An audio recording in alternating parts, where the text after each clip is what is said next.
বাবা মানে শুধু সংসার চালানো নয়, আজকের দিনে বাবা মানে সন্তানের শৈশবটাও একসাথে বাঁচা।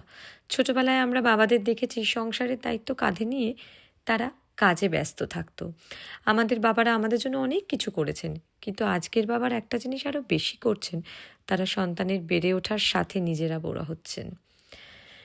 তখন ভালোবাসা ছিল, কিন্তু প্রকাশ করার সময়টা হয়তো খুব কম ছিল। কিন্তু এখন সময় বদলেছে। আজকের বাবারা হেল্প করেন না, তারা প্যারেন্টিংয়ে ইকুয়াল পার্টনার হন। কারণ তারা জানেন একটা সন্তান শুধু মায়ের দায়িত্ব নয়, বাবারও সমান দায়িত্ব, সমান ভালোবাসা। আজকের বাবারা শুধু উপার্জন করে না, তারা ডায়পার বদলান, রাত জেগে বাচ্চাকে ঘুম পাড়ান, গল্প শোনান। আজকের বাবারা জানেন সন্তান বড় হয়ে ওঠার প্রতিটা মুহূর্ত কতটা মূল্যবান। আজকের বাবারা সন্তানের সাথে খেলাধুলা করে, সমুদ্রের পাড় ধরে বাবার সাথে হাঁটা থেকে শুরু করে একসঙ্গে বিভিন্ন কাজ করা, সবটাই তারা করে বাবার সাথে আনন্দের সঙ্গে।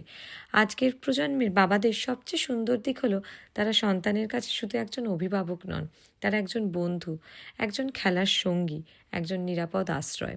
একটা সময় মা বাবার দায়িত্ব আলাদা করে দেখা হতো, কিন্তু আজকের প্রজন্মের বাবারা বুঝিয়ে দিয়েছেন সন্তান মানুষ করা কোনো একজনের কাজ নয়, এটা দুজনের ভালোবাসার যৌথ যাত্রা।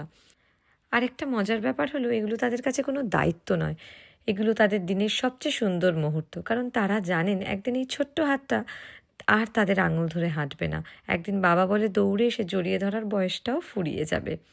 তাই আজকে তারা ছোট ছোট মুহূর্তগুলো হারাতে দেন না। বাবারা হয়তো অনেক সময় মুখে বলে না, কিন্তু তাদের প্রতিটা সিদ্ধান্ত, প্রতিটা পরিশ্রম, প্রতিটা ত্যাগের পিছনেই থাকে সন্তানের মুখের এক টুকরো হাসি। তাই সব বাবাদের জন্য রইল অনেক শ্রদ্ধা।